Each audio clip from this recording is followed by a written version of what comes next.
So we can get started. I'll go through some of this because some of this is funny. Well, I think it's funny, which it isn't probably not funny at all. But if you look at the pupils' feedback here, I think it was 10 pupils that gave us their feedback at the end of it. Although about 160 pupils took part in it, only 10 bothered to give us any feedback, but that's fine. Hi, so don't be silly, it's all right. I was telling the story. Two of them came back. They didn't like using Cubbie. Out of the 10, which of course we know, we only think it works for about 70% of people. It doesn't work for everybody, and that's fine. One of them really hated it. I mean, hated even looking at it, and he made it very clear on some of the comments he made along it. So the case study tries to cover the truth, if you know what I mean. And some of the results are quite remarkable. For instance, the before and after for the parent of the child's mood going to school and the before and after coming back from school is amazing. And we weren't expecting the feedback to be so positive. Does it see here? Oh, absolutely. So you can see it. So yeah, it's okay. I don't want to bother you. It's okay. We need another seat. Ah, Jonathan's on the rear. There's a good guy. So you can see there that before they were anxious, overstimulated, and tired mostly coming into school in the morning. And then after they put in the Cubbie, that the child felt a lot happier going to school in the morning, which we're very proud of. And at the day when we'd done a seminar with the EA, they had 3 children come up and tell us about Cubbie, which was very humbling, to tell you the truth. So I'm going to tell you who I am now and why I'm humble. I don't know, could you see from there? I'll bring it over to you. Bring it over to you there, it's fine. And you can block someone else coming in then. Thank you. We're full up. So my name is David McIntyre. I am the creator and founder and CEO and everything, chief bottled washer for Cubbie, like many of you here, with your respective leadership roles. We started this product about 7 years ago. Sorry, that should have worked. When my daughter, Ava, was diagnosed at 2.5 as autistic. Of course, my world fell apart. Anger was probably the first reaction. The poor occupational therapist that had to give me the news got a very good questioning by me. Of course, I was the expert all of a sudden on my own child. However, she does have it. She's also profoundly dyslexic, and I'm also dyslexic. So I kind of started thinking that, you know, instead of mourning the loss of this young little girl that had just started out in life, maybe I should be looking at what my dyslexia actually brought to me. I've been a designer. I've designed a lot of products out there that you might be familiar with. Most famous would be AGA. I've done a lot of work for them. And it's actually my superpower, my dyslexia. I'm able to see things in 3D. I'm able to jump to solutions very quickly. And so when they hire me, they get a very effective designer that can actually go do a full product design and actually produce it at the end. So my neurodiversity is a superpower, and I wanted to help my child release her potential. And when we started talking to parents, other parents as you meet them, we started hearing about the barriers in school for people with autism, and that's where this project was started out. It was just for autistics. So some of the barriers in Ireland to be seen was that they were being excluded from the classroom for minor behavioural issues. And of course, as the behavioural continued on the daytime, the child would be removed immediately. They were spending long times in sensory rooms, sometimes 2 or 3 hours, or they were walking up and down corridors was another tactic that a lot of the schools in Ireland used. And they were missing the half days or complete days of actually education. There was a very famous case with my own daughter where she spent 2 hours sitting outside the classroom. Incredible, very upsetting. However, they don't really know, and this is what I found out, schools don't know how to actually help. They're given these children with very complex needs, and then they're supposed to understand exactly how to create interventions that will help and deliver those interventions that will help. So it's an incredible amount of work, but I didn't figure that out until I designed the Cubbie, because I'm dyslexic, built the Cubbie, because I'm dyslexic, and then went to a school, and they didn't want it because it didn't work. Because what I wanted to do was change the school. So we changed it, and we created the software. And I'm going to go a bit deeper into the software lately, but the software makes this easy for schools to use. The first product put a lot of pressure on the schools to do a lot of work. This product takes away a lot of pressure. So that's my daughter.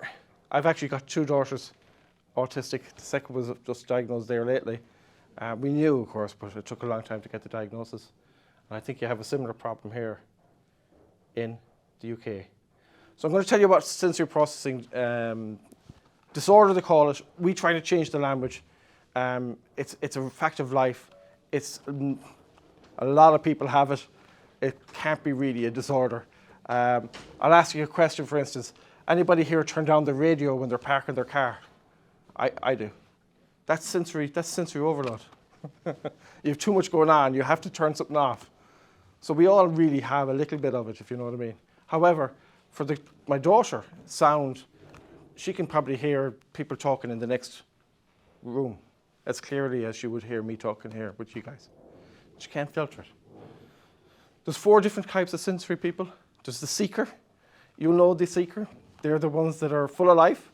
They might come into school, they're tired, but by the end of the school, they are hopping and they are going home and they're looking for more and more stimulus. So they're actually understimulated.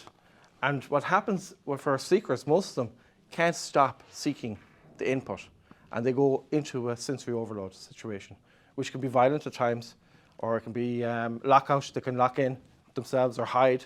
There's many different ways of them to present a sensory overload.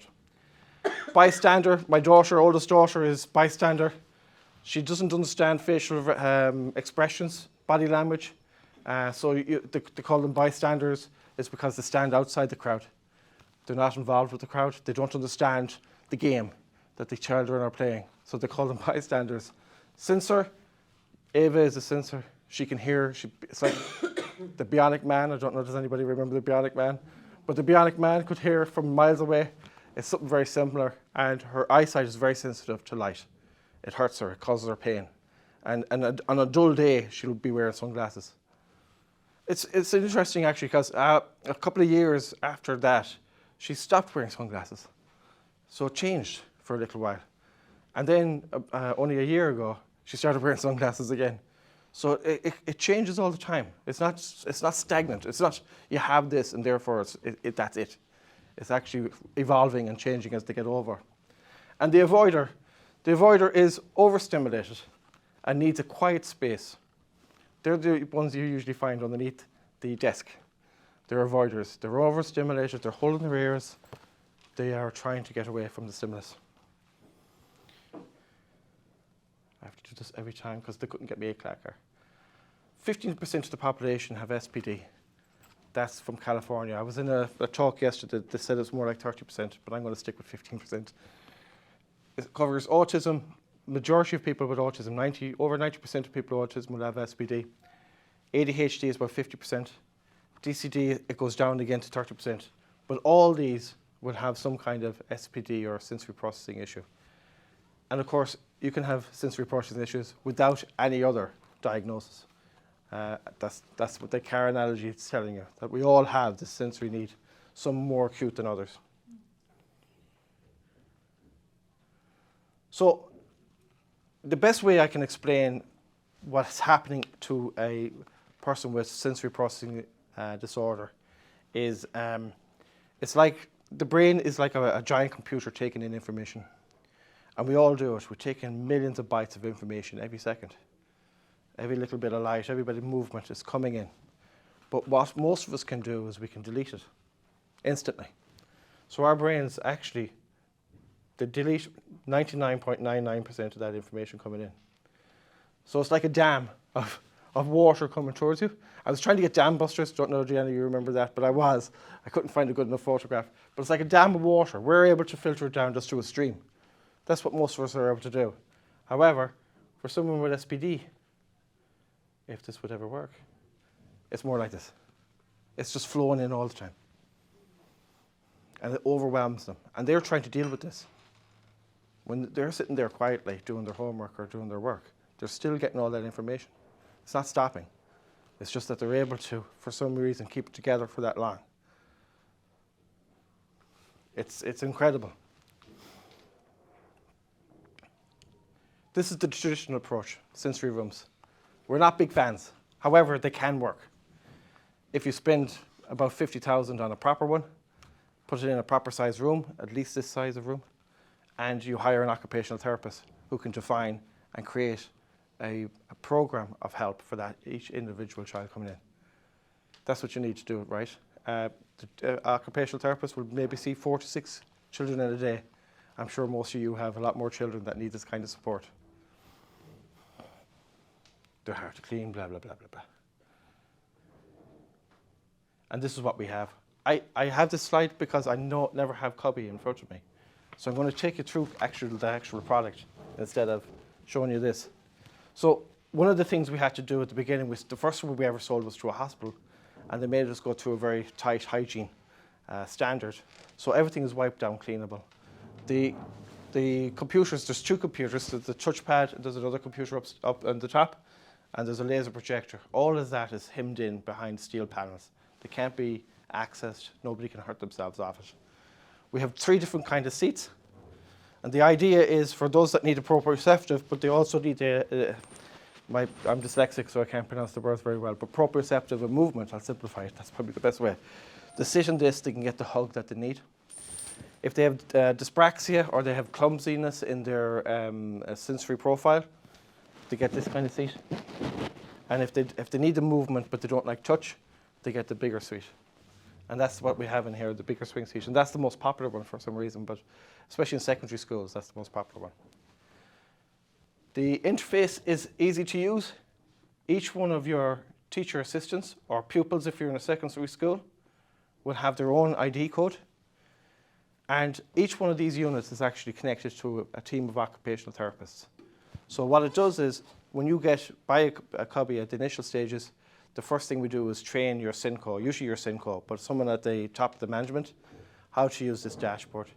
It's on their computer, it's all cloud-based, and they fill in a profile for each child. There's a couple of simple questions that needs to be asked, and that actually goes then to the parent for GDPR approval. We hold that then, that data recognition, and we delete that if they request it to be deleted straight away, of course. I'm not interested in personal data. The only data I'm really interested in is, did we get a program in there? Was it effective? And if it wasn't, can we adjust it to make it effective? That's what we really want to know. So they're all hardwired onto Wi-Fi when we put them in. The OT then reassesses that program over time. So if it's not working, the OT will go back. They're notified that the program isn't working, and they'll go back and reassess it. What the school gets then is a report. Once a term is the idea. We're just releasing it now in this April, the very first one. So we're a technology company, so we're always evolving. And the idea is that the senior management, like you, gets a 1-page report that tells you the trends, tells you the usage data, but also lets you know about capacity. Have you more capacity? Have you less capacity, etc. And it shows up how your teams are working as well and how effective the intervention is. When you go onto the Cubbie first, this is an ad hoc, so you don't need an OT program to actually run this. Someone can go up this and run this anyway, and a lot of teachers are actually using it for mindfulness. You tell it how you feel. In this way, I'm going to say I'm calm. 10 minutes. 10 minutes is the average. Most pupils will use it for 10 minutes and they'll be back at the classroom afterwards. So our OT will schedule the break. They'll tell you what time to have the break, that child should have the break.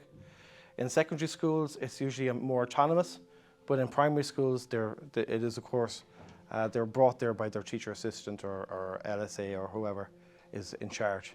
What we're finding is that because this is scheduled and it's reducing the outbursts or the behavioural issues that we see in the classroom, that the teacher assistant has a lot more time to spend actually in the classroom. Instead of being outside in the corridor, as I said, walking up and down hallways, they're actually in the classroom helping the children. And we know that schools are running the Cubbies, they might have one learning assistant, rotating all the children to the Cubbie, and therefore freeing up all the other teacher assistants to actually stay in the classroom with the children.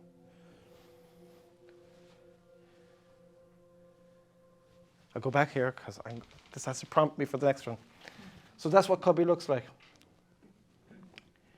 And I just told you about the occupational therapist. We have a team of these in Ireland and we're starting to build them here in England as well. And the remarkable thing is we know now, because we collect data, that they're 90% accurate, which is incredible.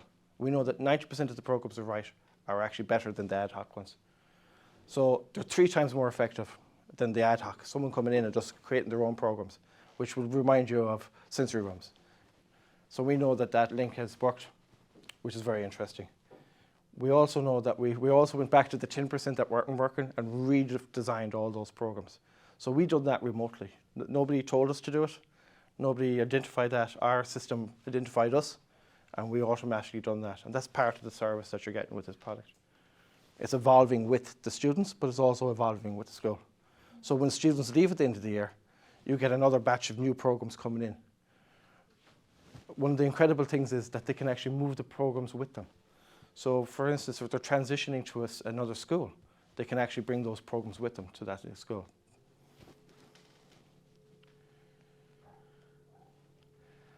The emojis are important, and we train your staff how to do this. And this is for the primary schools that we use this one. We're not happy about the words we're using there. They're going to change. However, the idea is to help the child identify how they feel.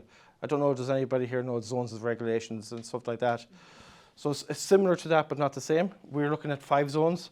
The middle one is where we want to put them. That's where the optimum level is. We know that if we get them there, that they're going to have a very good day.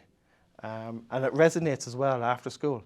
We know that we're giving interventions at the end of the day, maybe 3 o'clock or 4 o'clock, just before the school ends.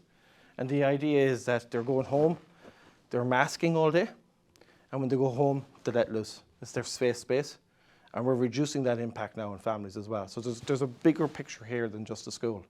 You can actually help parents actually have a better day as well. They tell us how to feel. One of the feedback we got, which was incredible, was that some of the children start to identify or are able to tell you or the teacher or the staff how they feel without this product anymore. They just have, it resonates with them, that they learn that this is how I feel, this is what I want. It's not always Cubbie, but they're able to tell you at least how they feel. And how it works, as I just said, and I'm sorry I jump ahead, that's what I do, is that we create a profile for each student. It can be used ad hoc. We're not saying it can't, but we would recommend you use it for each student, the OT intervention. The child is removed from the classroom at a set time, which is our OT recommends. The seat is recommended as well by our OT. The length of time is recommended by our OT. So there's nothing to think about here. And this is a printable form that you can give your team. In secondary schools, it's more ad hoc.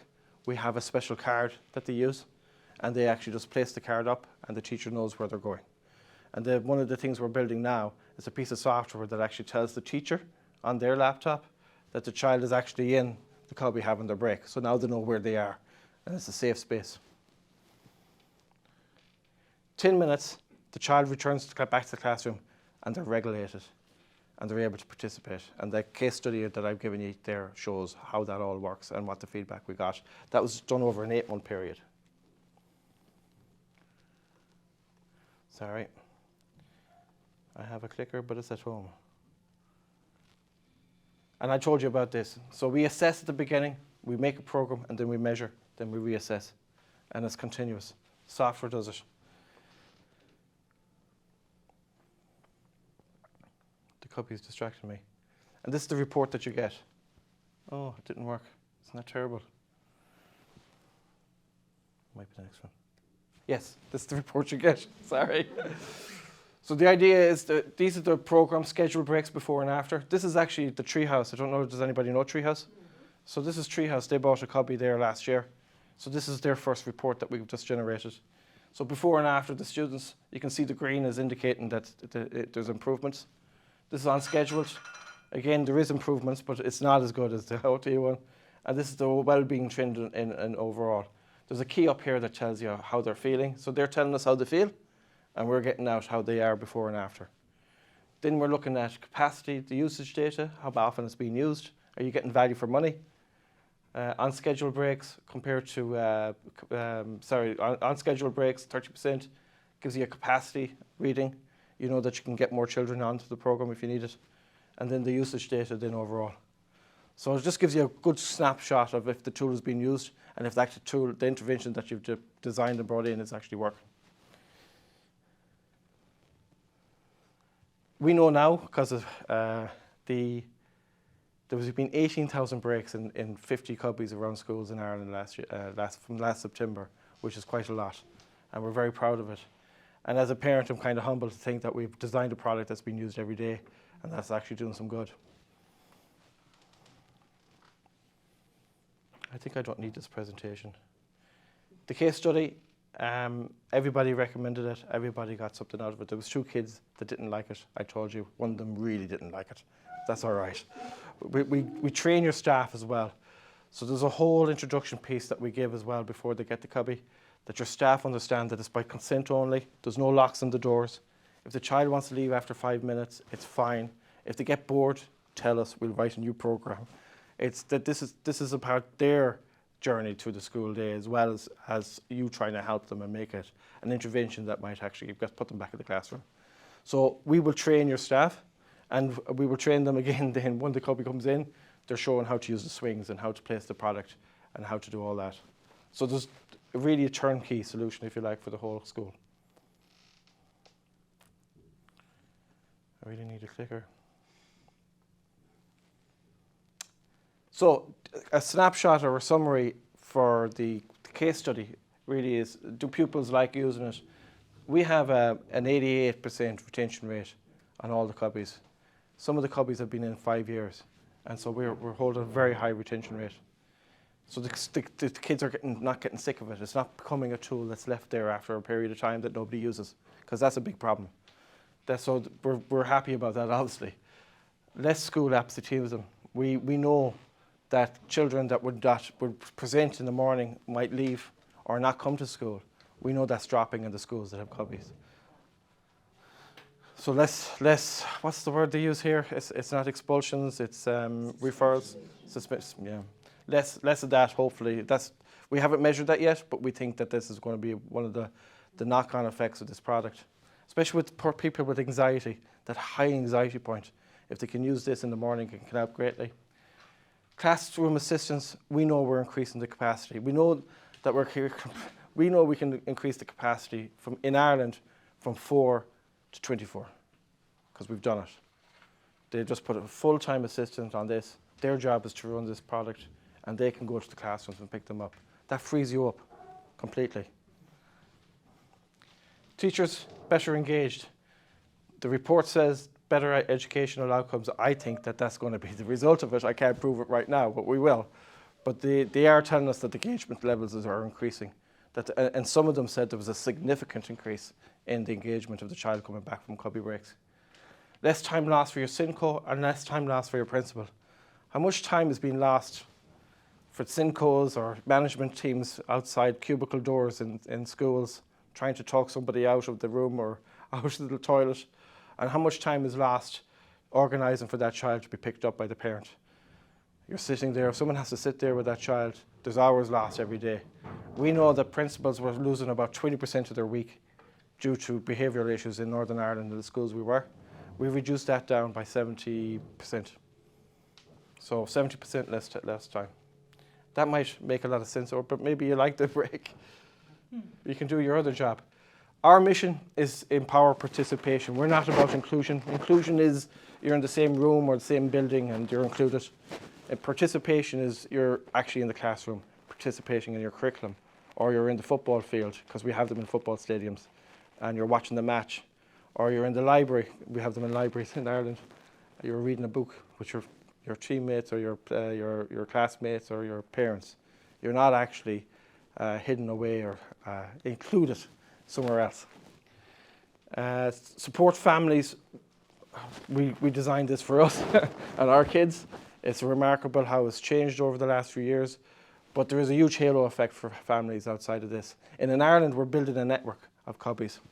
And I'll tell you about that now in a minute, because I'm jumping ahead again. Improve education. That's the real point of this product, is to improve education. And education is not the greatest market in the world to be coming in with a new idea. It's a very tough market to get into. And release potential.